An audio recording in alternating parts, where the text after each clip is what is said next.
बहुत समय पहले रतनपुर नामक गांव में दो किसान रहा करते थे जिनका नाम गौतम और रमेश था। गौतम और रमेश बहुत ही ज़्यादा अमीर थे, लेकिन उनको और भी ज़्यादा धन चाहिए था। उन लोगों के पास बहुत सारे गाय भैंस और बहुत ज़्यादा खेत भी था, लेकिन उनको और भी अमीर होना था। अरे रमेश भाई, मैं इन सब चीजों से बिल्कुल भी संतुष्ट नहीं हूँ। मुझे अभी तो और भी अमीर होना है। मुझे बहुत सारे खेत और बहुत सारे गाय खरीदने हैं अभी। उनके घर के पास ही एक गरीब किसान रहा करता था जिसका नाम हरी था। हरी के पास एक भैंस थी और एक छोटा सा खेत था। बस इतनी कम चीजें होने के बावजूद भी वो हमेशा खुश रहा करता था और भगवान से हमेशा प्रार्थना किया करता था। भगवान आपका बहुत बहुत शुक्रिया। मुझे खाने के लिए खाना, पहनने के लिए कपड़ा और रहने के लिए मकान दिया। और सबसे बड़ी बात कि मेरी जिंदगी में आपने बहुत सारी खुशियां दी। सब कुछ बहुत ही अच्छा चल रहा था। तभी उनके घर एक दिन गौतम और रमेश आते हैं उसके भैंस को खरीदने के लिए। अरे हरी भाई, कैसे हो? हम तुम्हारे घर तुम्हारी भैंसिया खरीदने आए हैं। ये लो 5,000 रुपए और अपनी भैंसिया हमें बेच दो। मुझे अपनी भैंस को नहीं बेचना है। मेरे लिए ये बहुत कीमती है। आप कितने भी पैसे दे दो, मैं इसे आपको नहीं बेचूंगा। तो अच्छा होगा कि आप यहाँ से चले जाइए।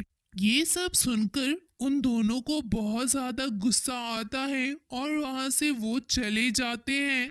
रमेश, उस हरी ने हमारे साथ बिल्कुल भी अच्छा नहीं किया।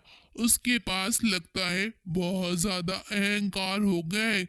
उसके इस अहंकार को हमें तोड़ना ही होगा। हाँ हाँ, आप एकदम सही कह रहे हो। उसके अहंकार को तो हमें तोड़ना ही होगा।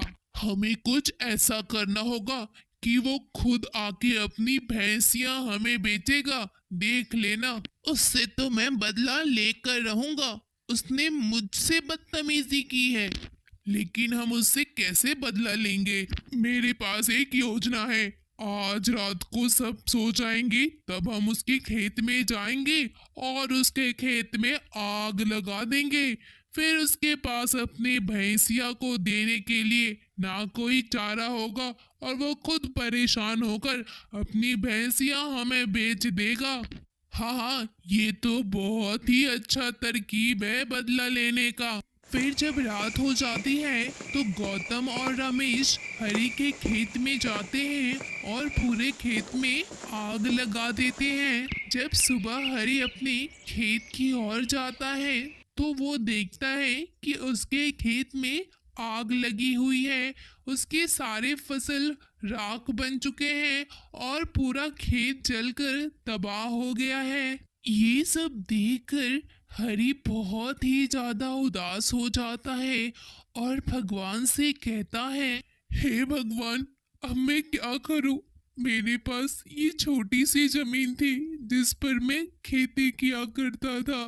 अब मैं अपने भैंसिया को कैसे खिलाऊंगा, कैसे अपने घर चलाऊंगा? मुझे अब कुछ समझ नहीं आ रहा भगवान।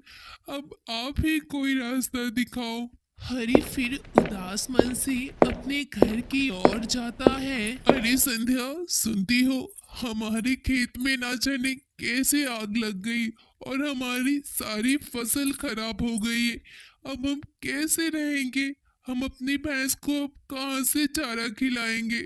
मुझे तो कुछ समझ नहीं आ रहा है। अजी, आप परेशान मत होइए। ऊपर वाला सब देखता है।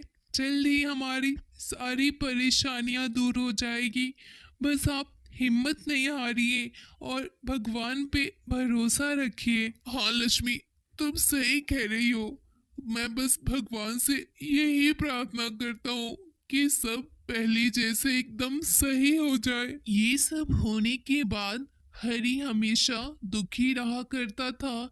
एक हफ्ता बीत जाता है, लेकिन उसको कुछ समझ नहीं आता कि अब वो क्या करे। एक हफ्ता हो गया और मेरी भैंस ने कुछ भी नहीं खाया है।